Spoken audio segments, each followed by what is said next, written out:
Halo Sobat Forum, dalam episode kali ini, Polwan menghadirkan Indah Dari, seorang desainer yang sudah malang melintang di dunia fashion lebih dari 2 dekade. Indah Dari yang merupakan desainer asli Magelang ini tidak hanya mendesain baju, tetapi juga motif dalam rancangannya. Begitu bangganya Indah Dari dengan kekayaan dan keunikan Indonesia. Hal itu ia tuangkan dalam setiap rancangannya. Beberapa tema yang pernah Indah angkat diantaranya dari Papua, Kalimantan, dan juga Jawa tentunya. Dalam mewujudkan hasil karyanya, Indah Dari juga menggandeng UMKM dari setiap daerah yang akan ia buatkan rancangannya. Sobat Forum, sebagai desainer, Indah Dari memang mempunyai goals untuk bisa go internasional. Tapi, hal itu tidak hanya mimpi. Indah Dari berhasil mewujudkan mimpinya dengan berhasilnya ia 2 kali memamerkan hasil rancangannya di New York Fashion Week. Dan yang paling membanggakan adalah wajahnya terpampang di billboard New York Times Square loh. Bahkan, kedepannya ia juga akan ke Milan, Italia dengan mengajak pengrajin lokal Papua untuk menggelar fashion show dan pameran di sana. Wah, bangga nggak tuh kita sebagai rakyat Indonesia melihat pencapaian itu? Yuk, langsung aja kita ikutin ngobrol-ngobrol Forum Polwan dengan Indah Dari. Tapi, jangan lupa subscribe, like, dan komen ya.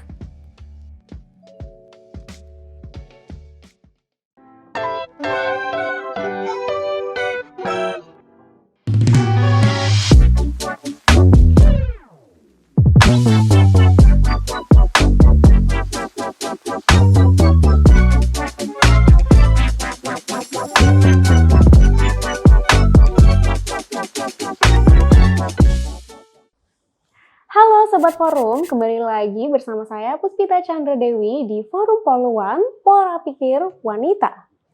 Nah, hari ini saya kedatangan tamu spesial nih. Beliau adalah seorang fashion designer yang pernah menampilkan busananya di New York Fashion Week tahun 2021 dan 2022. Ini dia Bunda Indah Dari. Halo Bunda. Halo juga. Bunda apa kabar? Alhamdulillah baik. Terima kasih sudah mau hadir di Sama-sama. Forum Polwan hari ini, berbagi bersama Sobat Forum di rumah semuanya. Oke Bunda, pertanyaan pertama nih, Bunda sejak kapan menggeluti dunia fashion designer? Kalau untuk fashion designer saya lebih fokus itu sekitar tahun 2000 ya untuk untuk menjadi fashion designernya ya. Tapi kalau terjun dalam dunia fashion itu saya dari tahun 86 saya sudah terjun dalam dunia fashion, tapi belum menjadi fashion designer. Awalnya gimana tuh? Fashionnya maksudnya kayak gimana yang di tahun 80-an itu? Tahun 86 itu saya masuk Jakarta ya. Terus waktu itu saya sempat membantu di Suara Mardika, jadi kita bikin custom-customnya gitu. Ya. Custom-customnya itu kita buat gitu. Ya awalnya dari situ. Oke, lalu mengapa Bunda tertarik dengan dunia fashion designer ini? Kebetulan memang saya suka membuat baju, terus suka dulu cita-cita saya itu dulu bukan menjadi fashion designer ya, tapi saya ingin justru lebih pengen kalau bikin kebaya pengantin kayak gitu-gitu tuh bagus gitu. Pemikiran saya dulu awal-awalnya seperti itu, tapi makin kesini gitu, terus ada kesempatan kita untuk belajar mendesain gitu, ada kesempatan itu saya ambil. Oke, lalu dari yang Bunda lihat dari pertama kali Bunda terjun ke dunia fashion designer dan juga sekarang, persaingannya itu gimana Bun? Cukup ketat ya gitu, tapi apalagi sekarang banyak sekali muncul desainer-desainer muda ya gitu ya. Tapi karena kita juga harus menyadari juga ya bahwa dari tahun ke tahun itu pasti akan tumbuh generasi-generasi berikutnya kan, seperti itu gitu. Tapi so far sih nggak masalah ya gitu buat saya ya, seperti itu. Tapi pernah ada ketakutan gitu nggak Bun, kalau misalnya banyak yang bermunculan, yang baru, yang mungkin lebih fresh atau sebagainya, takut tersaing atau seperti apa? Tidak, Pernah ada? tidak. Tidak. Buat saya tidak. Oke, kenapa? Ya karena saya bisa membuat ciri khas saya sendiri, gitu seperti itu. Memang Jadi ciri khasnya Bunda Indah ini yang seperti apa nih Bun, kalau bisa? ciri khas saya itu adalah saya membuat motif sendiri. Oke. Ya, jadi tidak akan didapatkan di tempat lain seperti itu. Oke, dan Ya. biasanya itu lebih banyak batik atau motif-motif di luar itu? Eh, Batik sebetulnya saya ada 2 sih yang saya pakai itu ya, Iya. dengan sistem sebetulnya ya. Oke. Itu lebih ke sistem ya gitu. Sistem satu pakai sistemnya handmade batik yang kita kenal dengan nama batik. Terus yang kedua saya pakai yang digital print gitu. Oke. Karena kenapa saya pakai digital print? Itu karena saya juga melihat pangsa pasarnya juga gitu. Jadi ada yang suka dengan batik, ada yang mencari suka dengan motifnya, tapi dengan jenis batik itu mereka tidak begitu suka, tapi motifnya dia suka. Nah, makanya kenapa saya memakai dua teknik gitu ya. Jadi satu pakai batik tulis dan satu pakai digital print seperti itu. Oke, kalau yang digunakan Bunda pada hari Iya. ini sendiri Iya, gimana? ini kebetulan ini namanya kelakai. Kelakai. Kelakai dari Oke. Borneo. Ini motif yang saya buat sendiri seperti ini. Oke. Jadi dari Kalimantan ya, Borneo seperti itu. Lalu kalau yang batik itu apakah Bunda seperti prosesnya gimana? Bunda yang bikin motifnya, motif batiknya, lalu kemudian Bunda sendiri yang gambar batiknya atau gimana, Bun? Iya, saya yang membuat motif sendiri. Jadi saya gambar di kertas dulu, Oke. itu dengan skala yang saya inginkan, gitu. Baru ada beberapa yang saya kirim dengan kertasnya ke UMKM ya, ke pembatik gitu. Oke. Tapi ada juga yang saya bantu, saya gambar di kain, tinggal saya kirim ke mereka, terus nanti saya kasih notis, kasih catatan, yang ini diisi apa, yang ini diisi apa, yang ini diisi warna apa, seperti itu. Oh, berarti Bunda memberdayakan UMKM yang ada ya, Bunda? Iya, betul. Dan itu biasanya di mana? Saya di Jogja. Oke. Tapi ada juga yang di Papua, saya kolaborasi dengan Pak Cimia Arfar dari Papua. Oke, lalu target marketnya Bunda sendiri apakah artis, pengusaha, atau khusus di internasional aja? Sebetulnya awalnya saya awalnya itu kalau boleh saya jujur ya gitu, ingin saya banyak yang pakai itu dari nasional dulu ya, gitu, dari di dalam negeri dulu. Tapi ternyata mungkin motif saya tidak begitu disukai, tapi justru malah disukai di internasional. Oh gitu, why not? Kan gitu. Jadi ya akhirnya sekarang saya fokus ke ya kalau memang dunia internasional banyak yang suka kan ya itu nilai plus juga kan, seperti itu. Apakah peminat dari internasional itulah yang akhirnya seperti membuat Bunda itu namanya lebih harum di internasional atau gimana, Bun?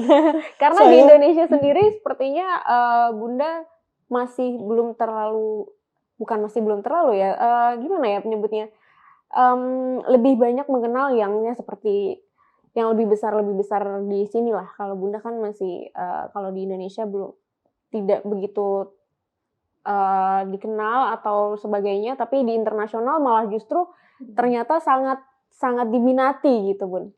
Saya itu tipikal orang yang memang kalau berkarya itu let it flow ya, gitu. Let it flow gitu. Terus saya juga bukan tipikal orang yang ambisius gitu. Terus saya juga bukan star syndrome juga. Jadi saya berkarya ya mengalir gitu aja gitu. Tapi justru dengan adanya itu gitu, pemikiran yang kita ini nothing tulus ya gitu. Justru itu yang membuat saya malah banyak kesempatan untuk diundang keluar. Nah itu, seperti itu. Tapi kalau misalnya ketika Bunda diundang keluar, dukungan dari pemerintah sendiri itu apakah ada, Bun? Nggak ada. Really? Really? Ya. Benar? Betul. Kenapa bisa begitu, Bun? Ya mungkin begini, saya paham ya gitu. Mungkin pemerintah itu terutama untuk yang pariwisata ya gitu. Mungkin atau yang ekonomi kreatif gitu ya. Mungkin melihat saya ini kalau digital print ini kan tidak bisa dikatakan wastra Nusantara. Itu saya paham gitu loh. Karena saya juga tapi pernah tidak menanyakan kenapa pakai digital print? Harusnya kan begitu. Iya. Ya kan gitu. Nah, kenapa saya pakai digital print? Saya 2018 saya sudah ke Eropa. Saya sudah berusaha untuk memperkenalkan motif itu gitu. Mereka suka, banyak yang suka, banyak yang mau beli, banyak yang mau pesan, tapi masalahnya mereka tidak suka batik. Gitu ya. Batik itu kan teknik dengan handmade ya dan perawatannya kan memang lebih sulit. Nah, saya pada saat itu saya berpikir mencari solusinya kan. Jadi kenapa makanya saya pakai digital print. Tapi motifnya kan wastra. Seperti itu. Nah, Wastra itu apa, Bung? wastra itu begini, wastra itu adalah selembar kain yang dibuat motif yang kita punya, motif tradisional ya, umpamanya motif dari batik dari Jawa atau dari mana, yang identik dengan Nusantara lah ya yang kita punya. Nah, yang ditulis dengan kain atau ditenun dengan tangan, itu tuh namanya wastra, gitu, wastra Nusantara gitu. Itu yang membedakan mungkin juga dari pihak pemerintah tidak maksudnya tidak ada perhatian ke saya, tapi it's okay, no problem gitu ya. Buat saya juga nggak masalah juga gitu. Mungkin karena saya masih pakai digital print ini tadi gitu loh. Jadi saya dianggap tidak memberdayakan UMKM. Padahal mereka kan tidak tahu apa yang saya lakukan gitu. Iya, tapi berarti memang seperti tidak ada tidak ada dari pemerintah juga mendatangi Bunda untuk bertanya atau untuk Tidak. Tidak. Berarti memang selama ini ketika untuk acara-acara ke luar negeri, lalu bagaimana, Bun? Ya, kebetulan saya ke New York itu saya 2 kali ya diundang sama Michael. Itu saya diundang ke sana, kebetulan saya juga kenal dengan Bapak Konjen, Bapak Arifi. Itu Pak Arifi juga membantu saya untuk memfasilitasi tempat. Jadi selama saya di New York juga tidak ada kesulitan. Saya ke Havana pun juga sama Bu Dubes juga ya ini digital print ini, tapi motifnya wastra Nusantara ini yang saya bawa. Selain ada batik juga gitu, seperti itu. Iya. Lalu untuk agenda terdekatnya Bunda apa nih selanjutnya? Insya Allah tanggal 2 saya berangkat ke Milan. Ya, saya diundang ke Milan, diundang oleh Mbak Doli. Beliau adalah CEO dari Star Vision gitu, yang mana beliau ada kolaborasi dengan desainer-desainer di Milan itu untuk mengadakan event namanya A Thousand of Masterpiece. A Thousand of Masterpiece tempatnya ada di Senator, saya lupa namanya, saya senator apa gitu, di situ. Dan kita juga melalui kurasi juga, jadi beberapa tahap kita harus lalui itu, seperti itu. Dari tahap kurasi itu Bunda akhirnya membawa batik yang mana atau motif yang mana? Kebetulan dari sana, dari Milan minta untuk saya membawa Papua. Motif Papua ya. Di sini ada nggak, Bun? Di gambar ini ada atau enggak? Nah, itu adalah desain saya yang sudah lolos kurasi di sana. Ini semua? Ya. Kebetulan kuratornya juga ada Matteo. Desainer dari Gucci? Yes, betul. Yang mana nih, Bun? Yang semuanya. Semuanya. Ada 10 ya. Ada 10. Yang kalau yang ini? Itu nanti role modelnya. Nah, itu gaun itu Matteo juga bilang perfect katanya gitu. Terus komposisi warnanya seperti itu persis, kainnya juga seperti itu. Kebetulan saya waktu presentasi itu bajunya sudah jadi. Jadi yang di tangan itu ada motif cendrawasih gitu. Nanti itu pas ekornya itu nanti kita tempel bulu asli. Bulu asli. Nah, di belakangnya itu ada layer. Di belakang itu ada layer panjang gitu. Di belakangnya nanti ada burung cendrawasih besar. Wah, gitu. Pasti kalau sudah jadi banget nih. Bajunya pasti bagus sekali nih ketika di runway. Insya Allah, insya Allah. Oke, lalu kalau yang ini sendiri? Nah, ini motif yang saya pernah bawa ke New York yang tahun 2021. Oke. Ya, itu motif Papua. Jadi yang kotak-kotaknya itu adalah garisnya itu adalah motif Tidako. Terus yang motif di bawahnya itu saya ambil motif dari tiga wilayah, daerah pegunungan. Daerah pegunungan itu saya ambil motif burungnya, ada burung. Oke, yang ini. Terus ada kuskus itu, ada kuskus yang di atas yang biru kecil. Biru kecil ini ya? Nah itu kuskus ya.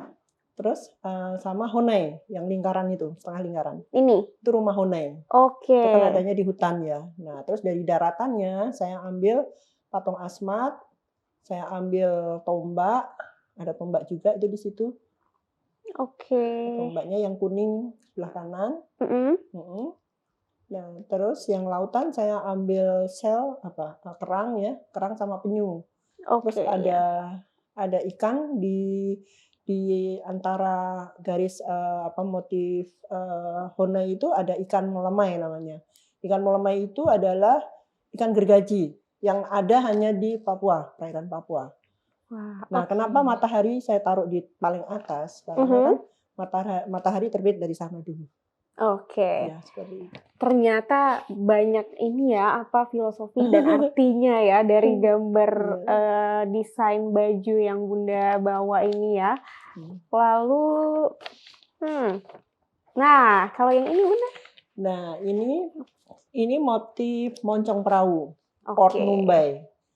Ya, jadi motif ini saya kolaborasi dengan Pak Jimmy Arfar tadi, yang UMKM dari Papua itu tadi. Beliau adalah pelopor batik Papua.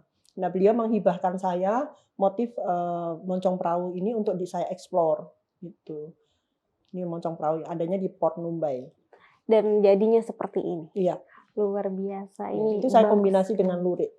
Wah, luar biasa bagus sekali ini Sobat Forum. Wow, oke. Lalu Bunda. Oke, lalu kalau berbicara tentang aliran dari fashion yang Bunda, desain-desain yang Bunda buat, itu lebih kemana Bunda? Saya lebih ke klasik internasional ya. Saya lebih itu karena memang target saya kan ke internasional ya, jadi saya lebih ke situ. Tapi saya berusaha mendesain, even itu saya ke konsepnya internasional, tapi yang kira-kira bisa dipakai juga di sini gitu. Dan alhamdulillah berhasil karena banyak juga yang beli kan. Artinya satu keberhasilan seorang desainer itu kan kalau banyak yang beli kan gitu. Iya, oke. Lalu bagaimana cara Bunda menjaga konsistensi dari karya-karya Bunda, desain-desain Bunda dan hasil yang Bunda buat? Ya, itu kita harus komit dengan apa yang kita lakukan ya gitu. Jadi saya sebetulnya saya tidak menutup kemungkinan untuk membuat motif yang daerah lain juga gitu. Tapi nggak tahu ya kenapa gitu saya lebih banyak dikenal itu kalau Borneo, motif Papua lebih dikenalnya seperti itu. Jadi ada apa ya, seperti sudah trademark gitu ya, seperti itu. Tapi ya kita lihat aja nanti. Tapi saya tetap concern dengan motif-motif yang kita punya, wastra gitu. Berarti Bunda masih ingin mengeksplor lagi motif-motif batik dari seluruh Indonesia ya Bunda? Iya, ini kebetulan juga saya diminta dari ada salah satu arkeolog dari UI, gitu. Beliau minta saya untuk mengeksplor motif gerabah yang ada di Banten kuno, kerajaan Banten kuno. Nah dulu itu kerajaan Banten kuno itu juga meninggalkan gerabah yang ada motif ukirannya, seperti itu. Nah dari arkeolog UI itu yaitu tadi datang ke saya minta saya untuk Bun bisa nggak dibuatkan untuk itu. Saya lagi coba. Sekarang satu lagi yang sudah saya lakukan juga dari Tangerang Selatan gitu, oleh Ibu Lista, istri Bapak Benyamin itu Pak Wali.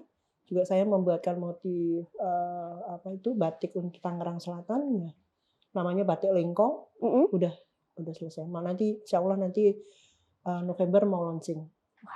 Ditunggu Bunda launchingnya. Insya Allah. Oke, lalu pencapaian paling tinggi Bunda nih di kancah internasional maupun nasional apa nih Bun? Kalau di internasional saya diundang for free ya. Itu udah paling buat saya satu kebanggaan gitu ya. Even di dalam negeri pun juga nobody knows who am I gitu, tapi saya nggak masalah gitu. Tapi saya karena sekarang banyak ya desainer yang show ke luar negeri itu tapi mereka berbayar gitu.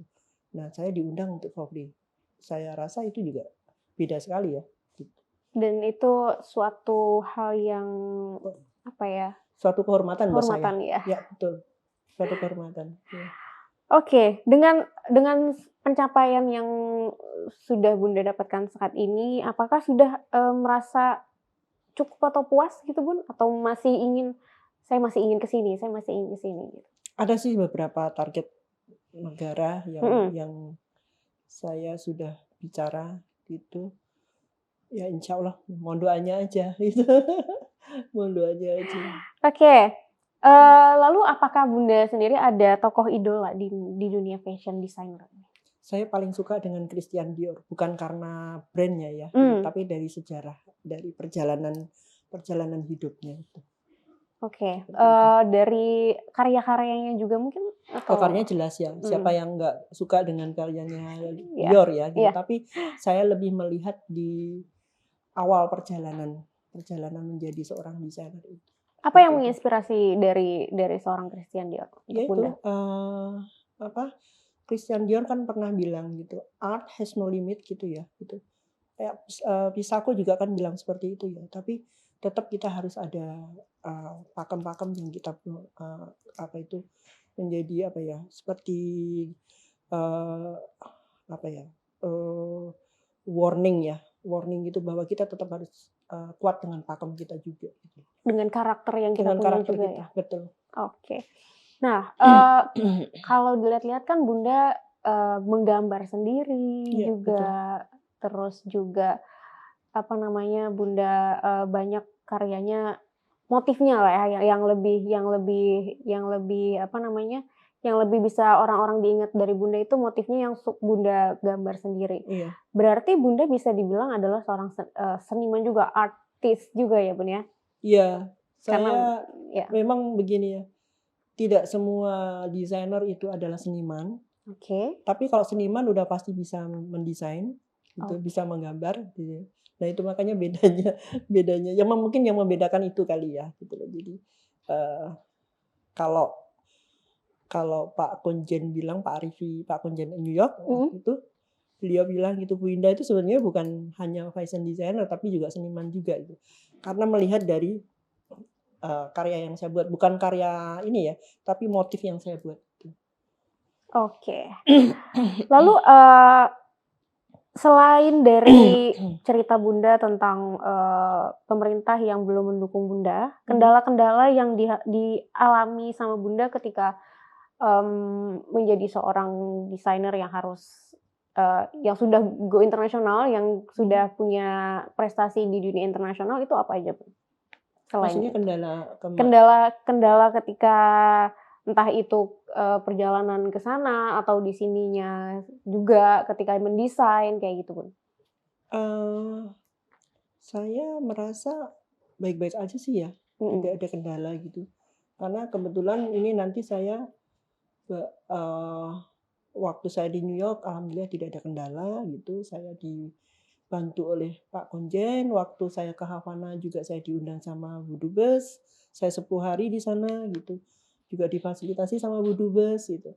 Terus ini saya ke Milan juga semua difasilitasi oleh Mbak Doli sebagai IO Star Vision, dan di sana juga sama Matteo juga kita difasilitasi semuanya gitu. Jadi saya alhamdulillah sih nggak ada gitu. seperti Dan itu. menjadi seperti tidak harus bergantung kepada pemerintahan Indonesia Iya, pula ya, Bunda? sekarang gini, kalau saya lebih gini, lebih berpikir seperti ini. Ya. Apa yang bisa kita lakukan untuk bangsa, Mhm. walaupun itu kecil ya yang kita lakukan gitu. Jangan mengharapkan apa yang bangsa kita bisa kita kasih ke kita gitu. Saya berpikir seperti itu. Makanya walaupun saya tidak didukung oleh pemerintah nggak masalah gitu loh. Bukan karena saya sombong, bukan gitu loh. Tapi saya lebih berpikir seperti itu gitu loh. Apa yang bisa kita lakukan, kontribusi apa yang kita bisa lakukan untuk menjaga nama baik Indonesia gitu. Nah, kalau seperti yang di New York waktu lalu tahun 2021, kontribusi saya untuk Papua, untuk mengangkat nama Papua gitu, seperti itu. Bukan menunggu pemerintah yang bisa pemerintah kasih ke kita, bukan gitu, seperti itu. Tapi ada harapan sendiri nggak Bunda, dari Bunda untuk pemerintah Indonesia, ya mungkin untuk lebih memperhatikan seniman-seniman yang seperti Bunda ini? Ya sebetulnya memang harapan saya sih begini ya. Jangan salah memilih untuk memberangkatkan misalnya desainer gitu ya, Ya. gitu. Yang tidak mewakili bangsa kita sendiri. Gitu, seperti jangan salah pilih, itu aja sih. Harapan saya seperti itu. Oke. Lalu bagaimana Bunda sendiri melihat dunia fashion di Indonesia ini? Lebih beragam atau masih ya banyak yang tradisional juga atau gimana, Bu? Lebih beragam. Sekarang tuh fashion di Indonesia itu luar biasa ya. Sangat dinamis sekali ya gitu ya. Apalagi dengan bermunculnya desainer-desainer baru gitu ya, dengan gaya mereka, dengan style mereka gitu. Bagus sih, bagus banget gitu. Bagus. Cuma harapan saya gitu, kalau bisa yang sudah punya nama besar itu setidak-tidaknya punya aware ya gitu tentang budaya kita gitu. Budaya itu tidak hanya dengan cara berpakaian gitu, tapi bisa membuat sesuatu motif gitu, tapi yang mencerminkan bahwa itu budaya kita, seperti itu. Karena saya di mana-mana, kemarin juga saya sempat ditanya juga, saya selalu bilang bahwa kekuatan bangsa kita itu ada di budaya kita, gitu. Seperti itu. Dan salah satu yang membawa budaya Indonesia adalah ya seperti Bunda ini ya, Bun ya? Iya, insya Allah. Insya Allah gitu. Nah itu makanya saya kadang saya suka sharing-sharing ada beberapa teman desainer gitu ya, sayang ya sekarang desainer yang muda-muda ini kenapa ya banyak ya, tapi memang saya paham gitu ya bahwa fashion itu kan tidak terlepas dari dunia bisnis juga gitu, seperti itu. Tapi ya memang semua pilihan sih ya Mbak ya gitu. Jadi kalau atau hanya money oriented atau ada yang masih ada yang idealisme, kita nggak tahu juga gitu. Jadi tapi mudah-mudahan juga masih banyak juga yang idealis lah ya gitu. Jadi masih bawa yang motif-motif pastra seperti itu. Even itu nanti mau tekniknya mau digital print whatever ya gitu ya. Tapi ada kesempatan untuk keluar gitu, kalau bisa ya bawa itu budaya kita, budaya wastra lah. Motif, kalau nggak bisa bawa wastra ya setidaknya motif wastra Nusantara seperti itu. Oke. Lalu dari semua desain yang sudah Bunda keluarkan, pernah digunakan artis-artis Indonesia siapa saja nih, Bun? Oh, waktu itu saya ada Ariel Tatum ya, gitu. Ariel Tatum waktu itu dia mau gala premiernya film dia tuh sepeda presiden ya kalau nggak salah. Kebetulan dia kan minta dibuatkan gaun gitu. Saya tanya waktu syuting di Papua di mana, terus dia bilang di Kamuro gitu kan. Akhirnya saya mencari apa yang kira-kira dari Kamuro yang bisa saya angkat gitu ya.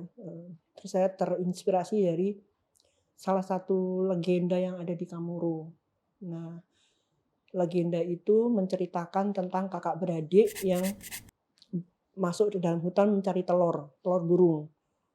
Nah, si kakak marah sama si adik, adiknya suruh naik, kakaknya ada di bawah. Si adik bohong sama kakaknya, katanya nggak ada telurnya, padahal ada telur 2 di atas. Si kakak marah, ditebanglah itu pohon itu ditebang supaya si adik itu jatuh gitu, karena marah si kakak. Ada ular yang menolong gitu, menolong si adik untuk jadi badannya untuk jadi batangnya supaya adik bisa turun. Nah itu makanya tercipta motif begini bertolak belakang. Terus di bawah ini ada bulatan itu telur. Terus di sini ada ini tuh, ini adalah gambaran dari pohon itu yang dililit ular. Nah, seperti itu. Itu yang untuk Ariel Tatum. Ya. Terus ada lagi dari Mbak Lea Simanjuntak. Mbak Lea Simanjuntak datang ke saya minta dibuatin gaun. Saya buatin gaun yang touch of Papua gitu. Terus saya buatkan gaun itu ada pakai cendrawasih. Pakai burung cendrawasih. Seperti itu. Ada lagi Bunda? Ya, ada lagi King Nasar itu. Kebetulan King Nasar kebetulan itu juga kemarin ada motif Borneo yang saya buat untuk King Nasar gitu. Dia juga minta dibuatkan untuk 30 episode gitu, seperti itu. Wow. Itu jadi ya gitu. Wah, luar biasa sekali. Nah, tapi saya Mas pengen Dewa tahu Bujana, nih. sorry. Oh, Mas Dewa Bujana juga, okay. Ya, Mas Dewa Bujana juga banyak bikin ke saya juga. Oke. Lalu saya pengen tahu sedikit nih Bun, bocoran range harga busana Bunda, desain busana Bunda itu dari yang termurah sampai yang termahal. Dari 3 juta sampai 25 juta. Wah, 25 juta? Ya, yang King Nasar itu ada yang 25 juta. Wah, luar biasa. Ternyata tidak terlalu ini ya Bunda, bukan yang terlalu overpriced banget ya Bunda? Enggak sih, saya lebih gini. Lebih ke apa ya? Saya ingin supaya semua orang juga semua kalangan bisa pakai seperti itu. Oke. Gitu. Oke. Lalu pasti kan banyak ya sobat forum di rumah yang mungkin ingin juga menjadi fashion designer nih. Tips dari Bunda untuk sobat forum di rumah, anak-anak muda di rumah yang mau menjadi fashion designer apa nih Bun? Tentukan pilihanmu ya, karena dengan menentukan pilihan kita bisa mengedukasi diri kita sendiri gitu. Kita arahnya mau kemana seperti itu. Nah, kalau kita sudah punya konsep kita mau seperti apa, nah itu baru kita bisa belajar lebih banyak, belajar gitu, bahwa makin banyak belajar itu makin bagus seperti itu. Oke. Bunda sebelum ditutup nih, tadi ada yang sedikit menyentil saya. Bunda bilang kalau misalnya Bunda berangkat ke luar negeri untuk mempromosikan ya semua karya Bunda itu diundang. Tapi ada juga yang ternyata harus membayar gitu. Nah itu bagaimana sih Bun? Iya, karena ya contohnya kayak saya waktu di New York ya. Pada awalnya Michael ini CEO-nya itu CEO New York Live Fashion Week itu DM saya. Oke. Dia undang saya untuk ikut gabung dalam fashion show dia gitu di New York. Terus saya juga awalnya sih saya ragu juga gitu loh, karena saya pikir scammer atau apa gitu ya. Terus saya tanya juga alasannya kenapa undang saya. Tapi dia jawabnya simple tapi iya juga ya gitu. Jadi dia itu bilang ke saya gitu bahwa dia mengikuti proses, dia mengikuti saya proses dari saya membuat gambar sampai menjadi kain, itu dia ngikutin. Jadi dia lama sebetulnya dia ngikutin saya. Jadi pas dia yakin bahwa ini betul, ini memang kamu yang bikin sendiri, kamu produksi maksudnya kamu mendesain sendiri dan motif itu kamu memang saya lakukan sendiri gitu, baru dia DM saya seperti itu. Dan jadi itu yang dia bilang juga yang membedakan kamu dengan desainer lain itu seperti itu sih. Ya, makanya saya diundang gitu. Nah harusnya saya diundang itu kan tahun 2020 ya gitu. Waktu undang saya itu di 2019 dia undang saya itu. Nah tapi terus harusnya Februari 2020 saya berangkat, tapi kan terus COVID kan ya. Sudah tertunda, akhirnya terrealisasi di tahun 2021 seperti itu. Oke, lalu kalau yang bayar itu seperti kayak menitip slot untuk mereka bisa tampil atau gimana tuh Bun? Ya memang di sana juga yang saya tahu itu memang mereka membuka slot gitu bagi siapa aja yang Oke. desainer yang mau mau ikut berpartisipasi untuk ikut fashion show di sana. Gitu.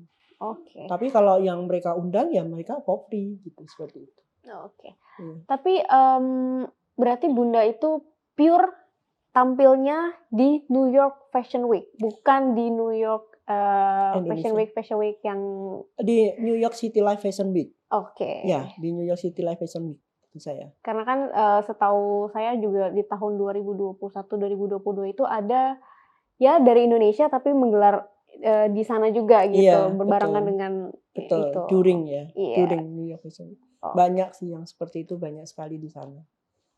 Banyak. Jadi makanya memang hati-hati aja gitu. Oke. Gitu. Oke. Hmm. Lalu, nah sekarang Bunda bawa ada beberapa karyanya Bunda yang sudah jadi bahan kain ini. Bisa Bunda boleh nggak jelasin dari beberapa Oke. aja? Saya jelasin yang Iya. boleh. Yang ini ya, yang Boleh? batik aja ya. Iya, maaf. Nah ini kan, ini batik tulis ini. Oke.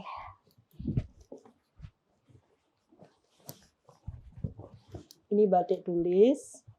Ini yang tadi sebetulnya motif ini sama dengan yang digital print. Cuma kalau ini ditulis tangan, itu manual gitu.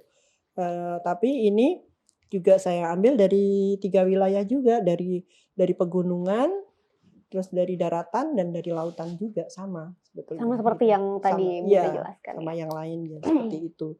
Nah ini kalau ini batik tulis ini bisa dikatakan wasra Nusantara gitu.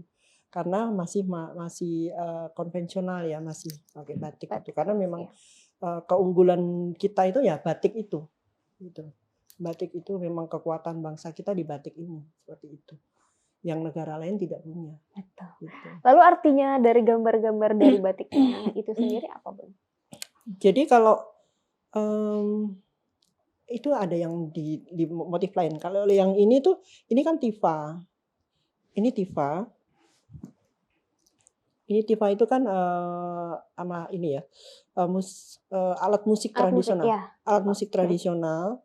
Terus ini saya gambaran sebagai apa itu, patung asmat itu. Terus ini motif-motif Cidago. Nah di sini ini motif yang melengkung ini adalah gambaran dari rumah Honai, rumah tradisional yang ada di dalam gunungan, di pegunungan, di hutan. Itu seperti itu. Terus ini tombak. Kuskus ini ada hanya ada di Mamberamo, kuskus ini. Itu seperti ini. Terus ini di dalamnya sini, ini ikan namanya melamai. Melamai itu ikan gergaji yang ada hanya di perairan Papua. Ini seperti itu. Ini gambaran dari burung cendrawasih.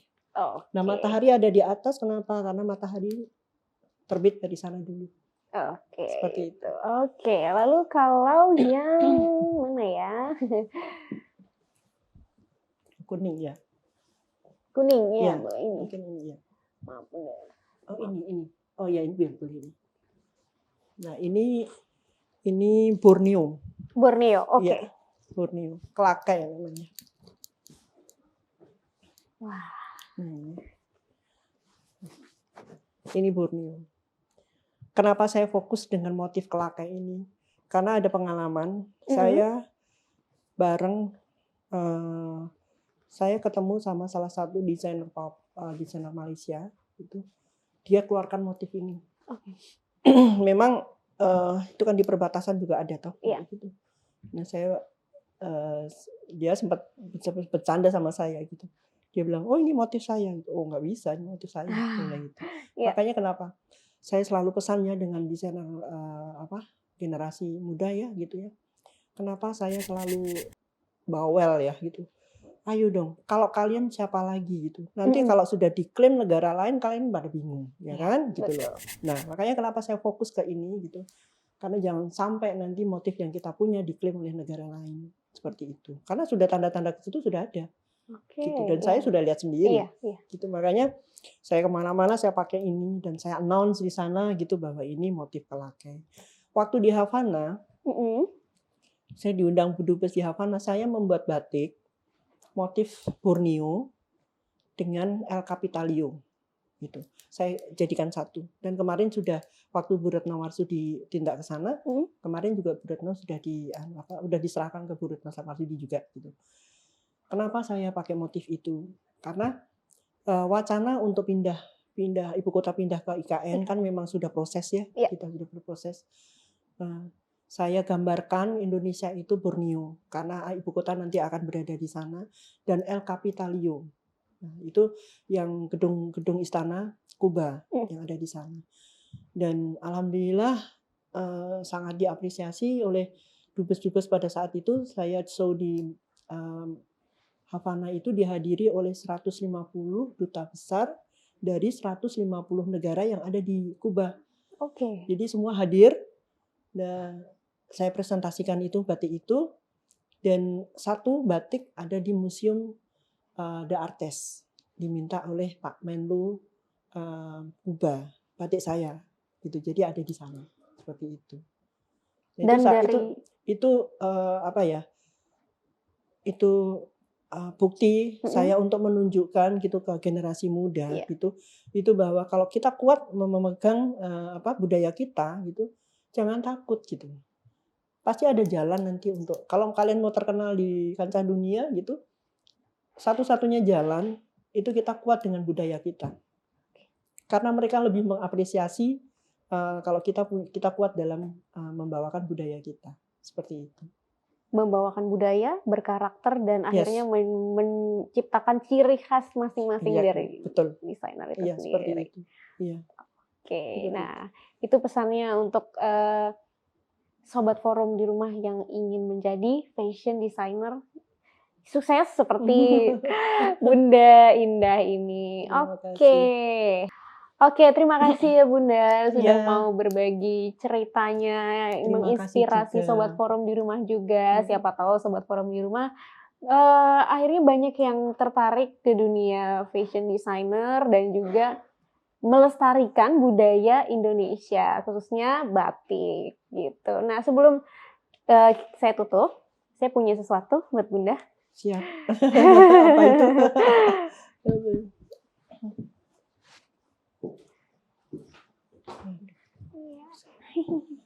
Wah. Waduh, saya nggak bisa berdiri. Ada sedikit oleh-oleh. Terima kasih sekali atas Sama-sama. apresiasinya. Iya, Bunda sih mau selfie sama Bunda, boleh? Oke. Nggak bisa berdiri sama. Nggak apa-apa.